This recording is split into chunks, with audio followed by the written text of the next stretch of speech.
Bonjour Laurent, Bonjour Jean-Christophe. j'espère que tu vas bien. Tu es dans Ah, une bonne énergie là? super, en pleine forme. 2025 commence très très fort pour toi, j'imagine. Oui, ça commence très, très fort. Je vais me présenter, je suis bonjour tout le monde. Ah Heu, non, non, mais laisse-moi gérer, t'inquiète. Donc dans cette émission, il y a 3 parties et tu vas y passer comme tous les autres. Et là, on est venu le moment de la présentation du podcast.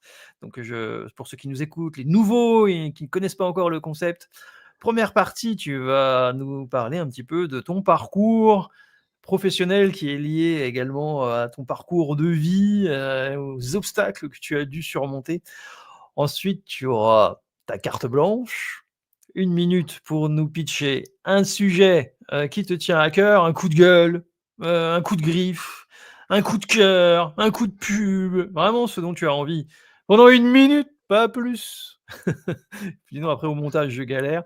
Et puis dans une deuxième partie, on va aborder un sujet qu'on a décidé en amont, tous les 2, comment faciliter le retour d'un salarié après, bah, une grande maladie, une longue maladie en mi-temps, peut-être thérapeutique. Hein, ça peut être un cancer, ça peut être autre chose et on va s'atteler à répondre à cette vaste question. OK Laurent, tu es bien Impeccable. installé? Ouais, Allez, il y a une autre tradition et dans l'émission, c'est de se présenter, de se pitcher. Alors vas-y, ton nom, ton prénom, ta société, c'est parti, à toi de jouer. merci. Salut tout le monde, je suis Laurent Sanchis, fondateur de Coup de pouce. Après 30 ans de gestion de projet et de défis personnels, dont 3 cancers et un burn-out en 2 ans et une carrière de rugbyman interrompue, j'ai appris que la clé du succès, c'est de se concentrer sur l'essentiel. C'est exactement ce que j'offre à travers Coup de pouce, des solutions d'externalisation sur mesure pour les TPE, PME et startups.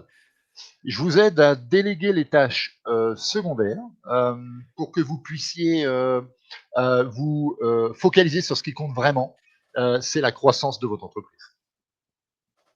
OK. Ensemble, en fait, nous libérons du temps, nous réduisons les coûts, nous boostons votre productivité. Prêt à passer à l'action? Contactez-moi et transformons votre business.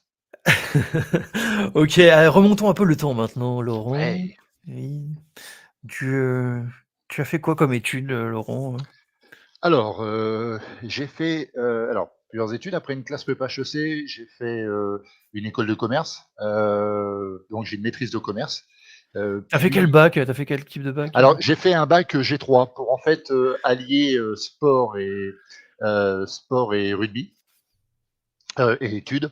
Les profs voulaient que je fasse plutôt à l'époque ce qu'on appelait le C-maths, mais moi j'ai préféré faire G, comme dirait Sardou, le bac poubelle.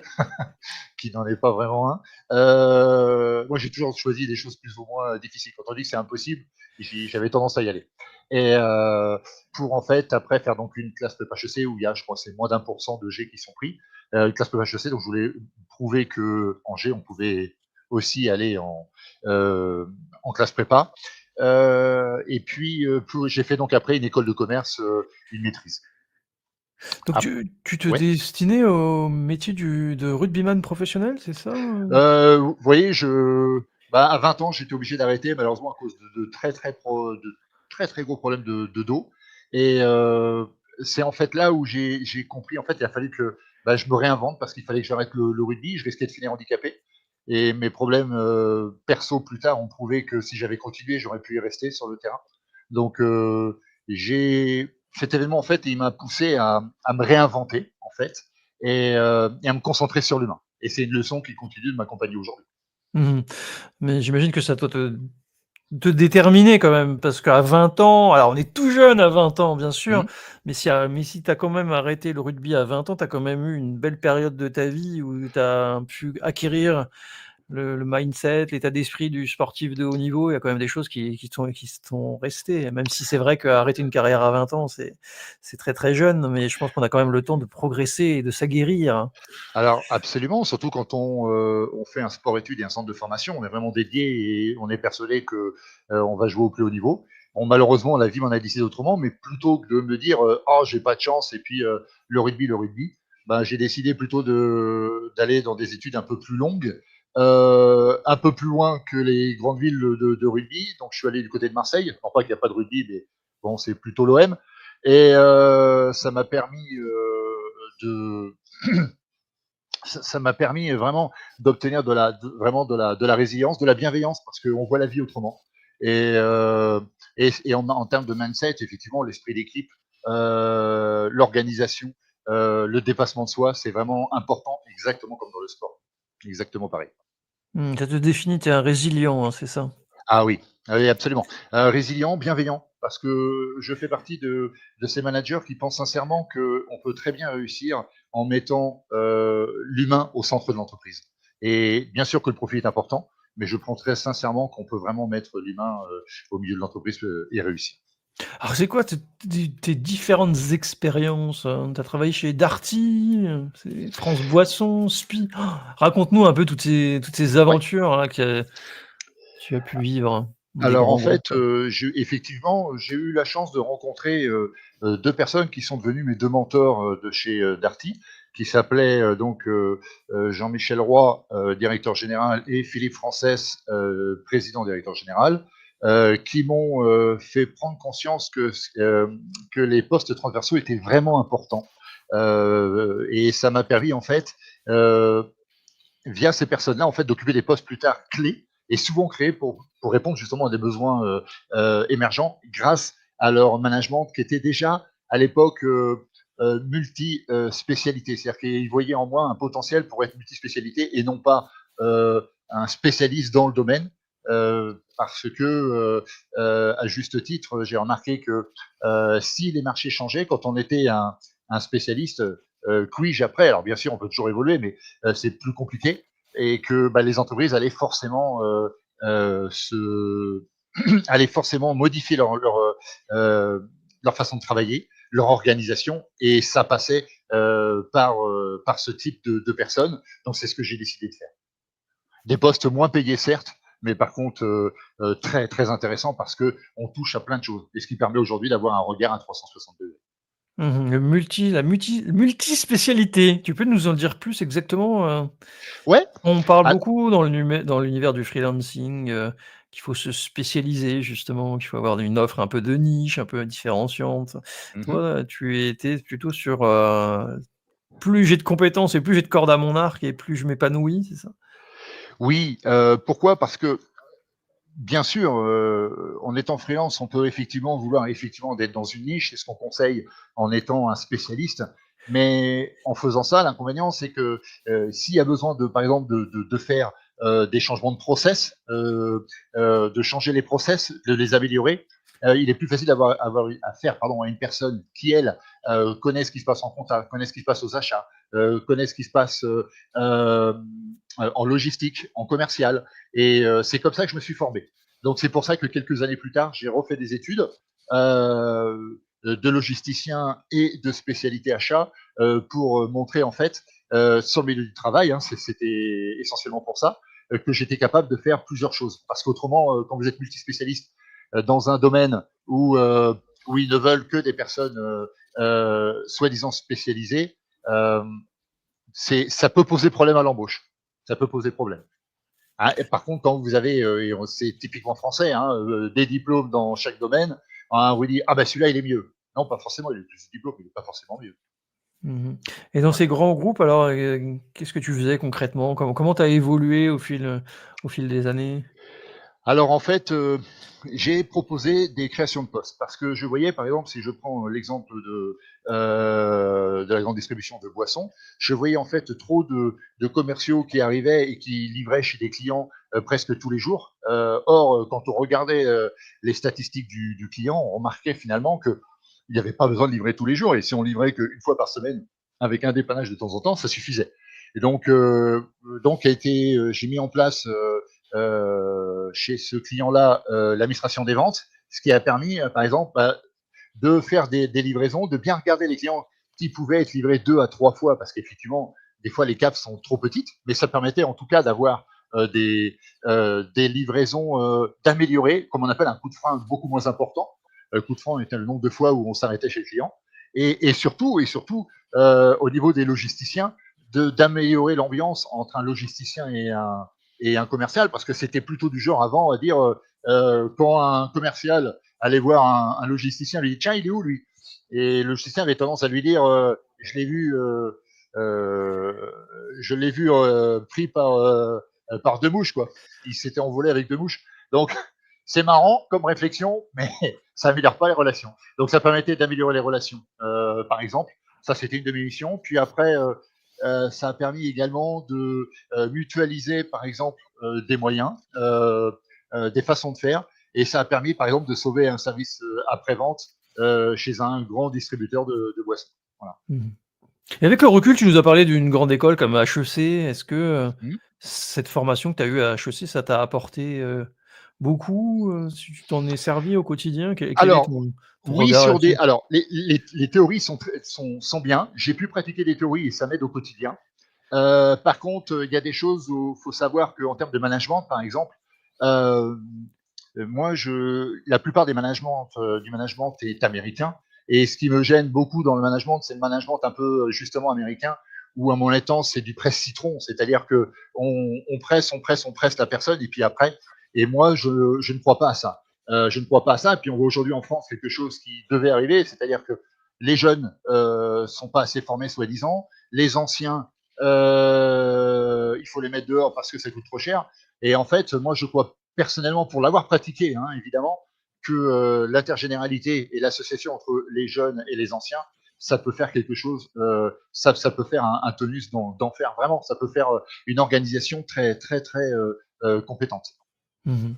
Et toi-même, dans ton parcours, tu as été un peu broyé quelque part par la machine? Parce que tu as quand même et tu en parles assez librement et c'est pour ça que je te pose la question, Bien sûr. tu as quand même fait un burn-out, 3 Oui. cancers, com avec le recul, est-ce que ça vient chercher dans la trop de tâches au travail, trop d'investissement? Pourquoi est-ce que Alors, parce tu as eu que, ces soucis? oui, alors, en fait, Jean-Christophe, pour tout avouer, le souci, bien souvent, c'est que il n'y a qu'une lettre de différence entre bon et hein, voilà, et la Tu lettre peux le juste dire, après, allez. en regardant le ON, je vous laisse deviner le mot que c'est. En fait, le gros souci, c'est que notre génération, nous, on dit ah mais il faut faire ça parce que votre collègue est pas là et les autres vont se taper tout le travail, etc. Moi, j'ai fait un burn-out dans une entreprise où en fait, je n'étais plus cadre, alors que j'ai tout le temps été cadre. Et en fait, bah, je faisais. Quand c'était bien, c'était les autres, et quand c'était pas bien, c'était moi. Et j'ai remarqué que, et pourtant, c'est une petite entreprise, même s'il appartenait à deux grands groupes, mais pour autant, ben, j'ai pu mettre des choses vraiment en place qui ont fonctionné pour améliorer les relations, etc., etc. Mais le problème, c'est que, en fait, j'ai pas voulu écouter ma tête qui, à mon temps, me disait stop, stop, stop, tu fatigues, tu fatigues. Et je leur avais envoyé un an avant, attention, ça commence à tirer. Et puis, bah, pendant un an, j'ai donné, et il a fait que malheureusement, mon corps a lâché et je pensais que je serais plus fort que ça.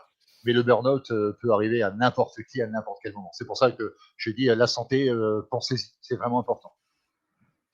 Et après tes 3 maladies là, tes 3 cancers, hein, c'est aussi lié à ton travail, tu penses ou?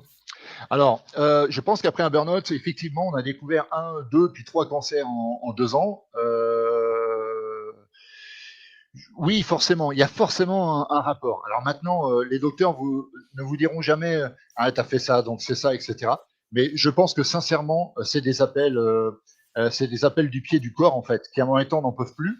Et franchement, il y a eu ça. Alors, il y avait aussi le fait que je m'occupais pendant mon papa, après le décès de ma maman, pendant 7 ans à la maison, d'être aidant. Et d'être aidant, il faut savoir être aidé aussi, parce que aidant pur et dur, c'est très fatigant. Donc, il y a eu ça, plus le boulot avec en fait, je faisais beaucoup, beaucoup d'heures, beaucoup de kilomètres, plus de reconnaissance. Mais quand je dis plus, c'est plus du tout. Donc à mon étant, bah, ce qui s'est passé, c'est que mon corps a dit stop, quoi. C'est-à-dire que moi, dans ma tête, c'était pas encore ça. C'était je pouvais, je pouvais, je pouvais. Sauf que bah, mon corps m'a dit stop et il me l'a fait comprendre par un cancer, deux cancers, trois cancers. Et crois-moi bien qu'aujourd'hui, je réfléchis à 2 fois quand il faut y aller à fond parce que il faut que mon corps puisse suivre. Voilà. Mais comment tu C'est t'en es une très belle sorti de leçon. tout ça? Alors en fait, tu sais, le cancer, alors effectivement, c'est quelque chose qui touche beaucoup d'entre nous. C'est-à-dire qu'aujourd'hui, si ce n'est pas nos parents, nos grands-parents, notre famille, c'est bien souvent notre cercle autour, premier cercle ou Oui, deuxième cercle qui est touché. Donc on est quasiment tous touchés, on va dire, hein, par quelqu'un qui exactement. connaît le cancer. Et en fait, moi, je l'ai pris quand je les ai appris. Bien sûr, j'étais attention, hein, j'étais très abattu, mais les valeurs que m'avait donné le rugby, de ne pas lâcher, de ne pas. En fait, moi, j'ai décidé de le prendre autrement, le cancer. C'est-à-dire que pour moi, il était en moi. Je l'acceptais. Je me disais pas pourquoi moi et pas les autres. Je me disais, bah, c'est moi parce que j'ai été trop loin. Donc, je l'ai accepté. Je me suis battu. Euh, mais jamais pour dire putain de cancer, en fait. C'est-à-dire, excusez-moi pour le mot, euh, c'était en fait une façon de motiver. Donc, moi, plutôt que de me renfermer sur moi-même, j'allais plutôt rencontrer des gens, j'allais plutôt en parler. Je plaisantais beaucoup parce qu'en fait, ce rire, ce pourquoi j'en parlais, ça m'a aidé en fait à passer, à passer toutes ces étapes de manière bien plus sereine. Et je pense que si aujourd'hui je suis encore là, euh, bah, tous les matins, je me dis, tu vois, t'es là, t'es pas. C'est aussi une des raisons pour lesquelles j'ai décidé de monter mon entreprise parce que j'ai dit, t'as cette force, t'as eu la chance d'avoir cette force-là, t'as aussi de la bienveillance et t'as aussi des choses à transmettre. Donc, tu vas te relever haut et fort et tu vas prouver que même à ton âge, on peut créer quelque chose, même après ce type de problème physique. Quoi. Voilà. Quel âge as-tu aujourd'hui, Laurent? Et alors, j'ai rien à cacher, 52 ans, bientôt 53. Mais oui, ne rajeunit pas. mais, mais en tout cas, je pense que c'est la meilleure solution pour moi. Très Mmh. honnêtement, hein, je vais peut-être choquer certaines personnes, mais je vais le dire, c'est pas grave. Je dirais que mes 3 cancers et mon burn-out, aujourd'hui, je les remercie. Ça peut paraître fou, mais je les remercie parce que ça m'a permis, en fait, euh, de faire autre chose et de penser euh, à moi, c'est à me dire comment mon corps, je vais pouvoir faire pour faire une activité, parce que ça, à rien faire, c'est pas possible, mais faire une activité où tu tiens compte quand même de ton corps et comment il est. Donc, c'est pour ça que j'ai voulu absolument créer l'entreprise Coup de pouce. Voilà. Mmh. Et qu'est-ce que tu vas faire, du coup, avec cette entreprise Coup de pouce que tu lances aujourd'hui d'ailleurs, officiellement ce 2 janvier? Oui, et ben en fait, via, comme on en parlait, mes formations et également mon parcours professionnel, en fait, euh, je vais avoir une approche globale, en fait, et je veux identifier les leviers clés pour chaque entreprise, en fait, et proposer des solutions sur mesure. Voilà. Ce qui va me caractériser beaucoup, ça sera du sur mesure. Grâce à cela, en fait, certains clients vont pouvoir gagner jusqu'à 10 heures par semaine qui vont pouvoir réinvestir dans leur croissance et dans leur innovation. Et donc mon but, ça sera effectivement, ça sera de externaliser certaines de leurs tâches, que ce soit provisoire ou de manière plus importante, et d'avoir une entreprise en fait à impact, parce que je suis aussi assez écologique et que je suis assez ancré dans le tissu économique local en Alsace, puisque j'ai la chance d'être ambassadeur Alsace. Donc je veux aussi mettre ça en avant, qu'on peut, encore une fois, même à mon âge, et malgré ce qui m'est arrivé, on peut encore avoir la volonté de faire les choses. Et Mmh. s'il y a une personne qui se dit ah oui, ça c'est bien, il faut qu'effectivement on ne se laisse pas aller, ben tant mieux, tant mieux. J'aurais servi à une personne, j'aurais réalisé ma mission. Super Laurent, bah écoute, ça fait presque 20 minutes qu'on échange ensemble. Alors on invite ceux qui nous écoutent à cliquer sur le lien pour découvrir ton entreprise ou ceux qui nous regardent à scanner le QR code pour découvrir ton site web que tu viens de lancer là aujourd'hui. Et puis bah il est temps maintenant de passer à ta carte blanche Laurent. À toi de jouer Ah, 1 minute. oui. Alors, en fait, je voudrais passer. Alors, oui, c'est un coup de gueule. Bon, il est arrivé beaucoup de choses dans ma vie, on va dire précédente, avant cancer. Et avant de continuer, en fait, je voudrais prendre un instant pour parler d'une fondation qui me tient à cœur, qui s'appelle la Fondation Ange. Car en fait, en France, on sait qu'il y a plus de 200 000 femmes qui déclarent chaque année être victimes de violences intrafamiliales. Et ça représente un enfant sur 10 qui en est également témoin. Pire encore, il y a 100 femmes qui meurent chaque année sous les coups de leur compagnon ou ex-compagnon. Donc, ces violences détruisent pas seulement des vies personnelles, mais pour moi, je pense aussi qu'elles affectent l'employabilité et la santé mentale. La fondation ouvre, et c'est ça que j'aime dans la fondation, elle offre des outils concrets pour soutenir les victimes et les professionnels qui les accompagnent. J'en serai certainement l'un des ambassadeurs, euh, car ensemble, on peut être des acteurs du changement et redonner espoir à ceux qui en ont le plus besoin. OK, merci Laurent. Je t'en Bon, prie. tu vas bien? Tu es à l'aise? Tout se Impeccable. passe correctement? Ouais, Allez, dernière ligne droite de cette émission, on va essayer de répondre, on va même faire mieux qu'essayer. Pas de pensée limitante, JC. allez, Comment faciliter, comment optimiser le retour d'un salarié dans une entreprise après, une longue maladie, oui. on il est Alors, souvent d'ailleurs en mi-temps thérapeutique mmh, ah, et sache que le mi-temps thérapeutique, c'est quelque chose, que j'ai vécu oui, et pas moi perso, mais mon père. J'ai vu mon père revenir au travail après une dépression et il y a des boîtes qui sont, très à l'écoute d'ailleurs, de leurs salariés, mmh, qui les lâchent pas, et ils pètent un câble à 40 piges ou à 50 piges et mmh, ils reviennent, ils sont accompagnés, ils ont des missions adaptées et voilà c'est aussi pour ça que je voulais te donner, la parole, Laurent, ouais, parce que c'est aussi quelque chose qui te tient à cœur dans le cadre, oui. de coups de pouce. Bah, d'abord, je vais faire, en introduction, je ferai une petite aparté par rapport à ça.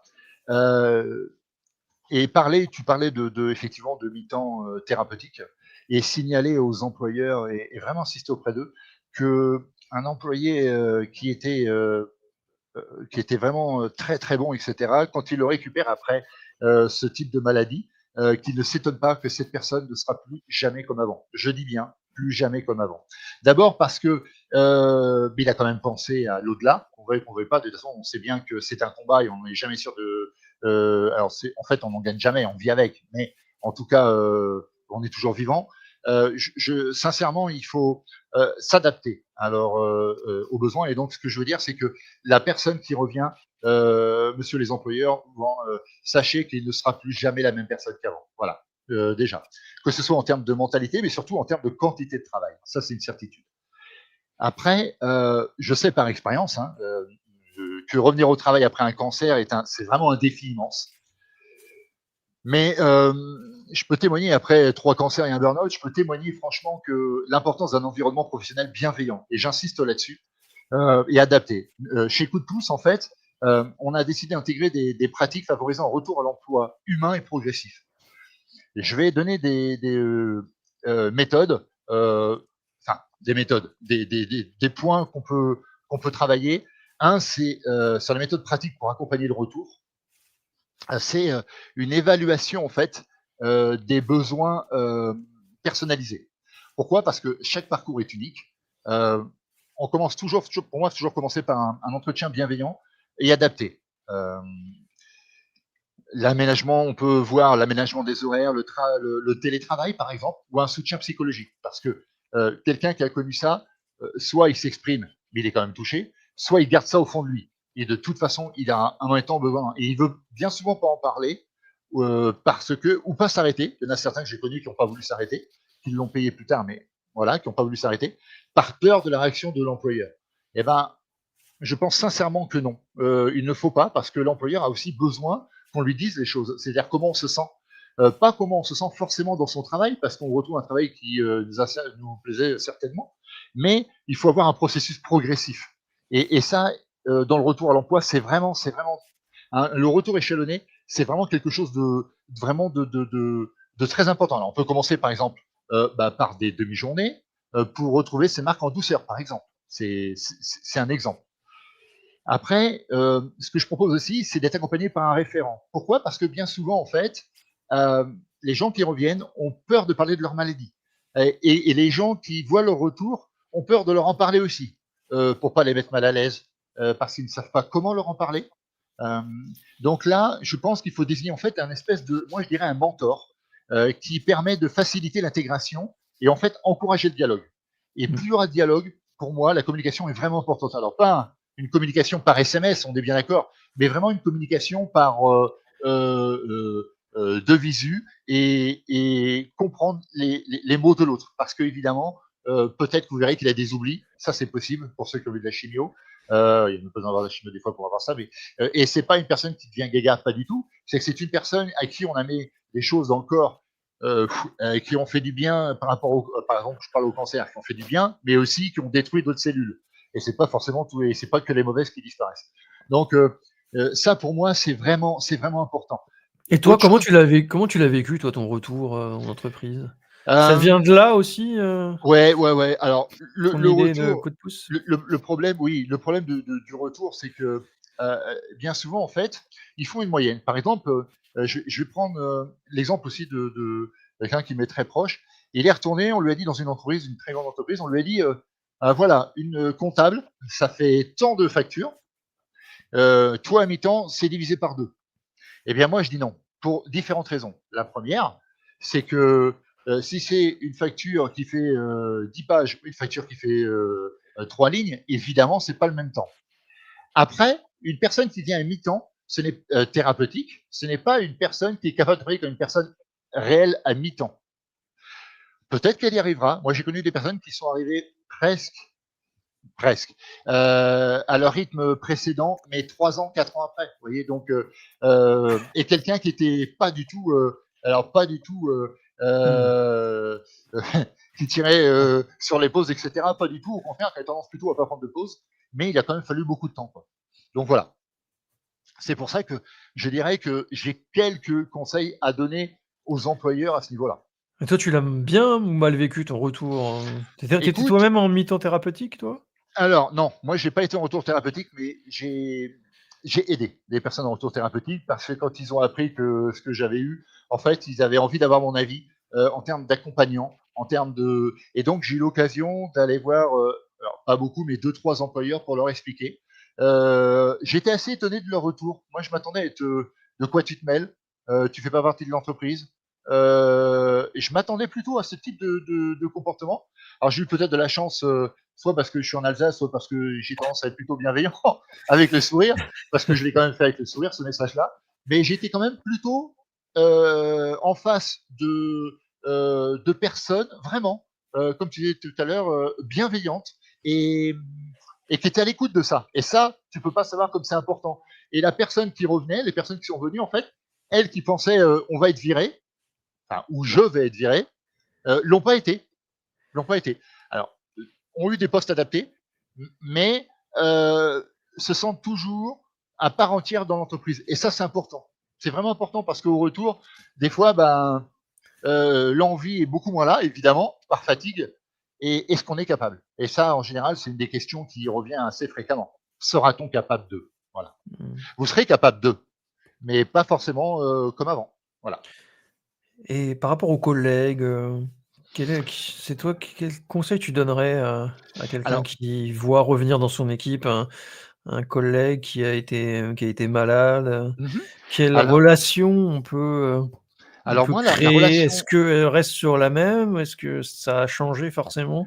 Non, il y a, alors le retour que j'ai sur ces personnes que j'ai pu accompagner comme ça, j'ai remarqué en fait que euh, bon, il y a bien sûr des collègues qui ont eu peur et ils ont été rejetés, ça c'est arrivé hein, clairement. Mais je pense que pour ceux qui ont été le plus acceptés à leur retour, euh, c'est bien souvent parce qu'ils ont fait preuve d'empathie et les personnes en face ont fait preuve d'empathie, vraiment. C'est-à-dire que euh, les personnes ont été sensibilisées au retour, ont été sensibilisées, et ce serait aussi ce que j'aimerais faire aussi, c'est sensibiliser, euh, qu'il y ait un climat de confiance et de bienveillance. Parce que la personne qui revient, forcément, elle revient avec des blessures. On veut qu'on ne veuille pas, et elle a forcément des blessures. Donc, la culture de l'empathie, vraiment, d'abord, ça ferait du bien à l'entreprise. Ça, aucune entreprise va dire, oh non, l'empathie, on n'en veut pas. Mais c'est pas toujours facile à mettre en place. Mais en tout cas, pour la personne qui revient, c'est vraiment super important. C'est-à-dire qu'elle se sente pas une personne de trop, pas qu'elle se sente une personne qui est, si tu veux, plus capable de. Non, c'est une personne qui va devoir faire les choses, mais progressivement. Donc du coup, c'est le travail, c'est pas parce qu'elle revient, on lui redonne tout.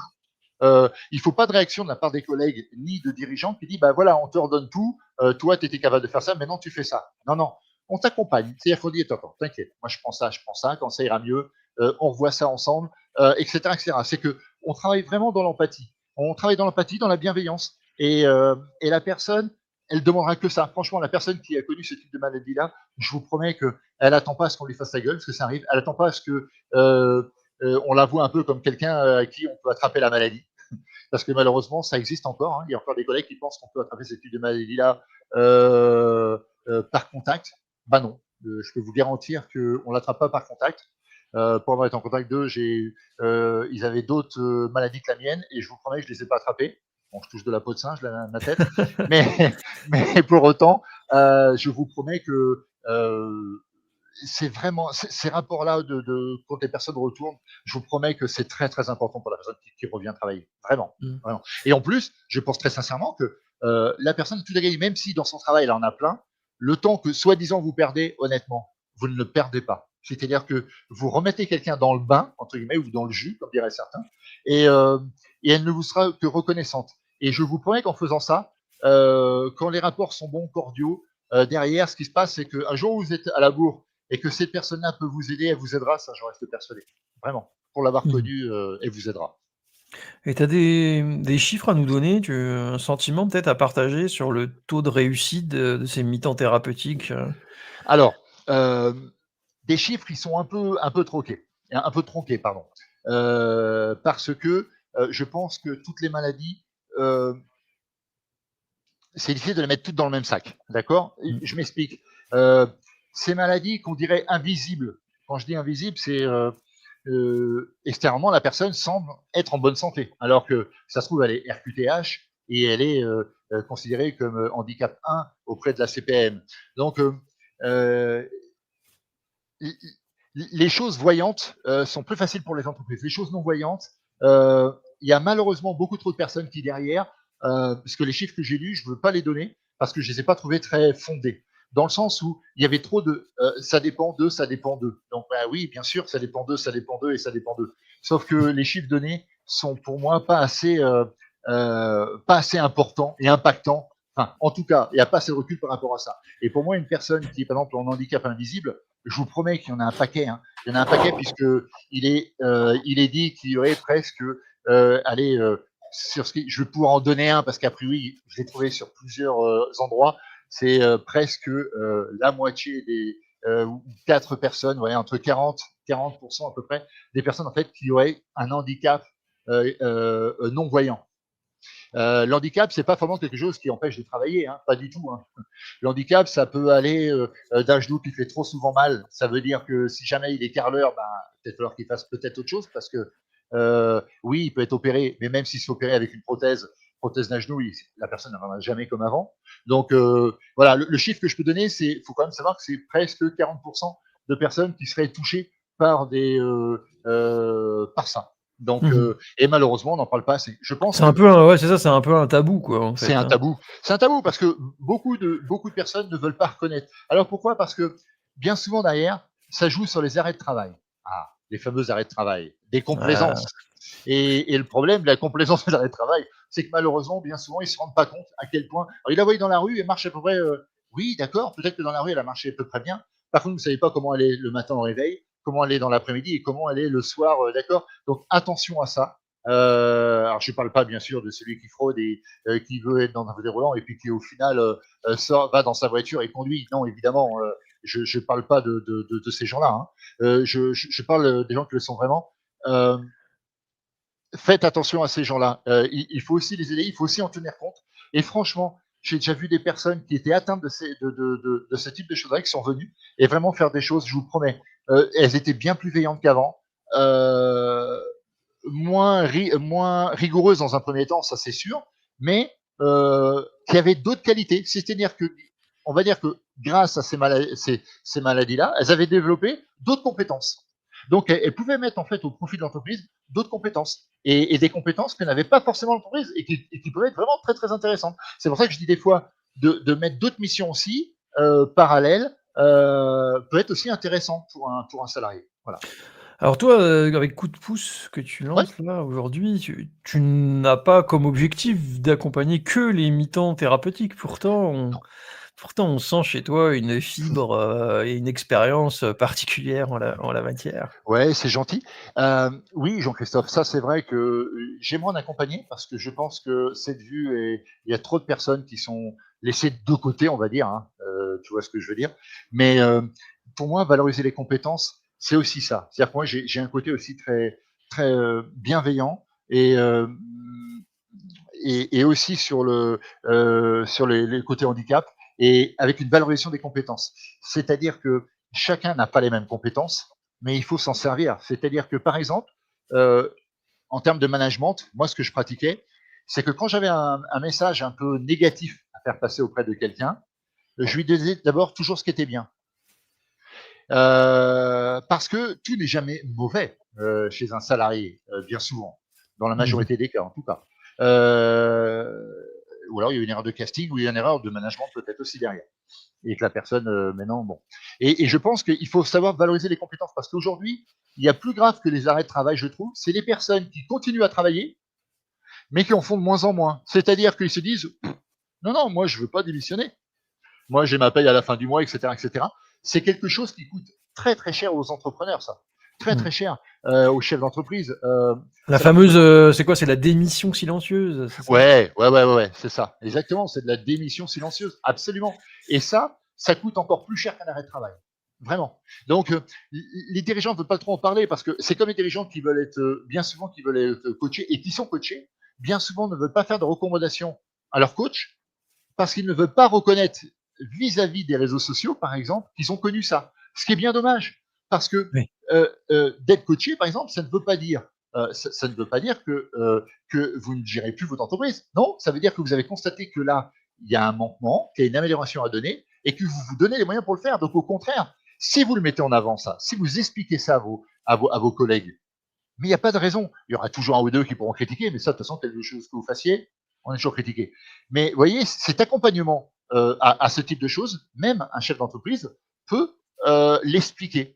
Et en plus, je trouve que c'est humain et stratégique de l'expliquer. C'est ce que tu fais maintenant, tu es Absolument, chef d'entreprise maintenant. absolument. Ouais, c'est ça, exactement. Je suis chef Comment on d'entreprise. peut t'aider là aujourd'hui, cette nouvelle année? Tu lances une nouvelle activité. Alors, Qu'est-ce que tu cherches concrètement? alors moi, Comment on peut t'apporter un peu d'aide? ce que je cherche, c'est à améliorer mon réseau, à l'agrandir et également à pouvoir être en conseil auprès des gens. C'est-à-dire que moi, je ne veux pas constater, enfin, bien sûr que je constaterai si on me demande telle et telle chose, on peut faire telle et telle amélioration, mais moi, c'est de mettre les mains dans le cambouis. Ça me plaît. C'est-à-dire qu'au rugby, s'entraîner, c'est bien, si vous êtes fort en entraînement, c'est bien, mais il faut aussi être fort en match. Et cet esprit ces valeurs que j'ai eues grâce au sport, c'est on apprend plus dans la défaite que dans la victoire. Ça, c'est vrai. Mais pour autant, euh, on peut s'aider dans les réseaux. Et c'est quelque chose qu'aujourd'hui, je suis en train de développer, notamment sur LinkedIn, avec quelqu'un de très très bien, donc je pourrais vous donner le nom, qui justement travaille beaucoup sur les réseaux. Qui s'appelle Monsieur Jean-Christophe Leblévec, on va pas le nommer, mais quand même. Ouais, non, je sais pas Et qui c'est lui, c'est voilà. Jean-Michel Leblévec? Non, non, Jean-Christophe, Jean-Christophe. Et quelqu'un de très très bien, je vous promets. Et ça lui, franchement, le réseau, c'est vraiment quelque chose de. On peut en parler. Le bouche-oreille, c'est vraiment, je vous promets, c'est certainement ce qui est le plus long à mettre en place, mais c'est certainement le plus efficace. Moi, j'ai pas hésité à donner. Je dis ça, je sais pas faire, mais par contre, je sais qui peut vous aider. Mmh, Et exactement. ça, si on peut se faire ça et avoir ce plaisir d'avoir. Alors d'accord, c'est pas pour ça, mais moi je dis à force de donner, donner, donner, de toute façon, il faut beaucoup donner pour recevoir peu quelque part. Et je pense sincèrement que cette façon de faire et cette façon d'être, c'est un savoir-faire. Vraiment, c'est un savoir-faire. Et ça permet de développer d'abord un réseau meilleur, voilà, plus avec des valeurs qui se regroupent beaucoup plus plutôt que d'avoir un nom qui ne sert jamais à rien. Et sincèrement, ça permet de passer une chose. Et moi, j'ai un message que j'aimerais faire passer, que je voudrais passer aux entrepreneurs et aux chefs d'entreprise. N'oublie pas une chose, c'est si jeunesse savait, si vieillesse pouvait, et si maturité voulait.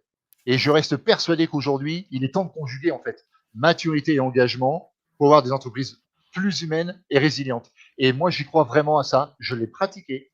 Je l'ai pratiqué dans des petites entreprises, dans des moyennes entreprises, dans des grandes entreprises, et ça peut marcher. Je vous promets que ça peut marcher. Donc, il faut bien sûr, mais tout ça, c'est un accompagnement. C'est du travail. Ça vient pas comme ça. Faut pas croire. C'est pas parce qu'on paye quelqu'un que ça va le faire. C'est un travail ensemble. Et c'est pour ça que je dis que c'est un travail main dans la main. On va plus loin. Ça, c'est une certitude. Ah, il y a une question piège que j'ai oublié de te poser, je suis Ah, obligé, de te la poser maintenant. vas-y. Nous autres les hommes, Ouais. allez, j'aime bien faire dans les clichés. Oui. Contrairement aux femmes d'ailleurs, on a du mal à prendre soin de notre santé mentale. Enfin, je trouve, hein, c'est le constat que je fais. Ouais. Toi, comment tu prends soin de ta santé mentale, Laurent? Alors, moi, comment je pense? Ah, c'est une très bonne question. Merci, Eh ouais, Jean-François. je sais, je suis connu pour poser des très bonnes, très, très bonnes Et questions. ben, et oui, oui, oui, oui. Et ben, tu sais quoi? Moi, j'ai en même temps, je manque d'idées. Tu sais ce que je fais? Un truc très simple, mais qui me coûte 0 €. Écoutez bien, 0 €. Je prends, je vais avec mon chien, je sors dehors, je vais dans un endroit où il n'y a pas de bruit, en pleine forêt, et j'écoute et j'observe. Et je vous promets, je fais des balades comme ça, et je vous promets qu'en revenant,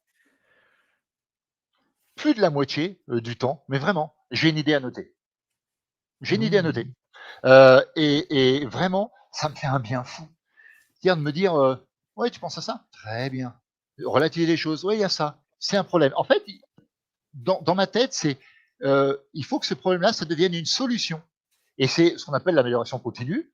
Et vraiment, c'est super, je vous promets, parce que du coup, on est moins stressé. C'est-à-dire qu'on prend un problème, en fait, comme ça nous ouvre à une solution. Et c'est génial. Et c'est comme ça que je le prends maintenant. Avant, j'aurais été tendance à stresser, oh là là, encore ça, encore ça, encore ça. Ah oui, ma bonne Lucette, mais c'est comme ça. Ma bonne Lucette, qu'est-ce que je voulais vous dire? C'est comme ça. Et je pense sincèrement qu'en étant positif comme ça, euh, je pense que ça permet vraiment d'amener des idées. Et moi qui n'étais pas avant créatif, avant les maladies, je te promets qu'en faisant ça, je deviens plus créatif. Oh, c'est les Voilà. rêveries, du promeneur Ouais, solitaire. ouais, ouais, ouais, ouais. Et je te promets que je l'ai prouvé. Euh, j'ai demandé à ma femme qu'elle le fasse pour voir si elle, ça marchait. Ça marche aussi. Donc, et pourtant, on est vraiment différents. Donc, on pourrait dire, oui, mais c'est les mêmes. Donc, ou alors, elle veut faire plaisir. Peut-être. Mais non, non, c'est pas vrai. Mais non, non, je l'ai fait aussi avec des amis qui l'ont fait et qui m'ont dit, Laurent, si tu savais le bien que ça nous fait. Moi, j'ai un ami qui avait perdu son chien, qui n'en avait plus depuis 5 mois, 6 mois. Je lui dis que pour retrouver le goût à la vie, parce que franchement, il était en train de. Et puis, pas dans les bons côtés plutôt côté un peu, tu vois, alcool. Et franchement, depuis que il a repris un chien, il a retrouvé le sourire, il a retrouvé. Et il a retrouvé, alors que c'est dans les années, plutôt la fin des années, plutôt la fin des 50 ans, et ben il a trouvé un nouveau job et il est super heureux. Et je suis super heureux pour lui, vraiment. Parce que finalement, c'est pas moi j'ai pas trouvé. Mais par contre, on s'en est parlé, on a marché, il a pris son chien, et en fait, ça lui a donné des idées. Et c'est incroyable. Et ce gars-là m'étonnera toujours parce que on dit, ouais, avec l'âge, eh ben non, à son âge, il s'est dit, ben, alors qu'il avait fait 25 ans dans la même boîte, dans le même magasin, et il a décidé de changer. Et je vous promets qu'aujourd'hui, c'est le plus heureux des hommes. Voilà. Alors maintenant que tu as vécu l'expérience, qui est-ce que tu voudrais voir à ta place, à ce micro, prochainement? Alors, moi, j'aimerais bien voir une personne que j'ai appris à connaître sur les réseaux sociaux et que je trouve alors vraiment très très bien. Elle s'appelle Marine Montier. C'est vraiment une personne à découvrir. Voilà. Je vous en dis pas plus parce que j'ai envie qu'elle se présente elle-même et j'ai pas envie d'en dire plus. Mais c'est vraiment une super personne, vraiment. Eh ben, écoute, je la contacterai de ta part. Ah, c'est gentil. Merci beaucoup. Bah, merci Laurent. Alors longue vie à ta boîte à Coup de Merci. pouce. Merci. Bonne année aussi, parce qu'on est quand même, Ah, que bah, toi le 2 aussi. janvier. Bonne année, 2025 à tout le Ouais. monde. À tout le monde aussi, oui, vraiment, à tous. Et puis, comme j'ai dit, vu qu'il y a du boulot pour tout le monde, donc je souhaite très sincèrement, du fond du cœur, que tout le monde arrive à pérenniser leur entreprise. C'est vraiment le souhait. S'il y a un souhait que je pourrais donner, c'est ça, plus de bienveillance. Et moi, je serai le plus heureux des hommes si je vois ça. Voilà. Quel beau souhait, bravo Laurent. Merci à toi Laurent, bonne, belle fin de journée à toi. Merci.